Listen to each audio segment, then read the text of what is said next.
अस्य आदित्य हृदयस्तोत्रस्य अगस्त्य ऋषिः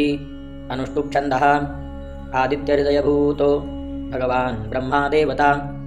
निरस्ताशेषविघ्नतया ब्रह्मविद्यासिद्धौ सर्वत्र जयसिद्धौ च विनियोगः। ॐ ततो युद्धपरिश्रान्तं समरे चिन्तया स्थितं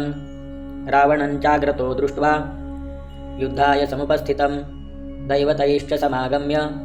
द्रष्टुमभ्यागतो रणम् उपगम्याब्रवीद् राम मगस्त्यो भगवांस्तदा राम राम महाबाहो शृणु गुह्यं सनातनं येन सर्वा नरीन् वत्स समरे विजयिष्यसे आदित्यहृदयं पुण्यं सर्वशत्रुविनाशनं जयावहं जपन्नित्य मक्षयं परमं शिवं सर्वमङ्गलमाङ्गल्यं सर्वपापप्रणाशनं चिन्ताशोकप्रशमन मायुर्वर्धनमुत्तमं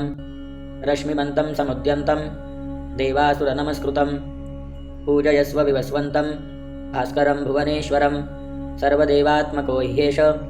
तेजस्वी रश्मिभावनः एष देवासुरगणान् लोकान् पाति गभस्तिभिः एष ब्रह्मा च विष्णुश्च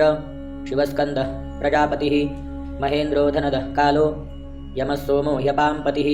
पितरो वसवस्साध्या अश्विनौ मरुतो मनुः वायुर्वह्निः प्रजाः प्राण ऋतुकर्ता प्रभाकरः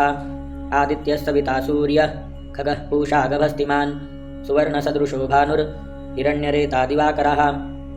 हरिदश्वसहस्रार्चिस् सप्तसप्तिर्मरीचिमान् तिमिरोन्मथनः शम्भुस्त्वष्टा मार्तण्डकोऽंशुमान् हिरण्यगर्भशिशिरस्तपनो हस्करो रविः अग्निगर्भोदितेः पुत्रः शङ्खः शिशिरनाशनः व्योमनाथस्तमो भेदी ऋग्यजुस्सामपारगः घनवृष्टिरपां मित्रो विन्ध्यवीथीप्लवङ्गमः आतपीमण्डली मृत्युः पिङ्गलः सर्वतापनः कविर्विश्वो महातेजा रक्तः सर्वभवोद्भवः नक्षत्रग्रहताराणामधिपो विश्वभावनः तेजसामपि तेजस्वी द्वादशात्मन्नमोऽस्तु ते नमः पूर्वाय गिरये पश्चिमायाद्रये नमः ज्योतिर्गणानां पतये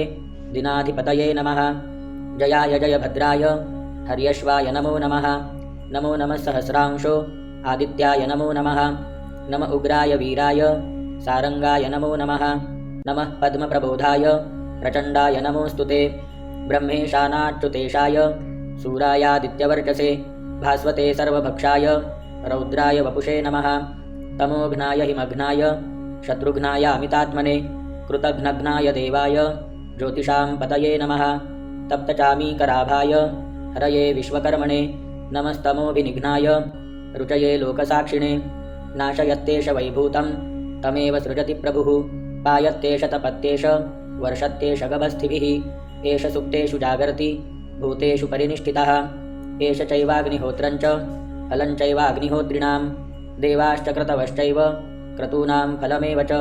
यानि कृत्यानि लोकेषु सर्वेषु परमप्रभुः एनमापत्सु कृच्छ्रेषु कान्तारेषु भयेषु च कीर्तयन् पुरुषः कश्चिन् नावसीदति राघव पूजयस्वैनमेकाग्रो देवदेवं जगत्पतिम् एतत्त्रिगुणितं जप्त्वा युद्धेषु विजयिष्यति अस्मिन् क्षणे महाबाहो रावणं त्वं जहिष्यसि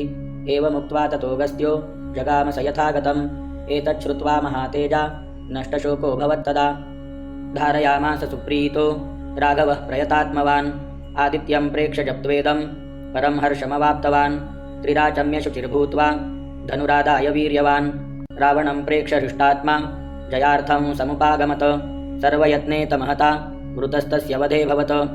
अथ रविरवदन्निरीक्ष रामं मुदितमनः परमं प्रहृष्यमाणः निशिचरपतिसंक्षयं विदित्वा सुरगणमध्यगतो वचस्त्वरेति हरिः ओम्।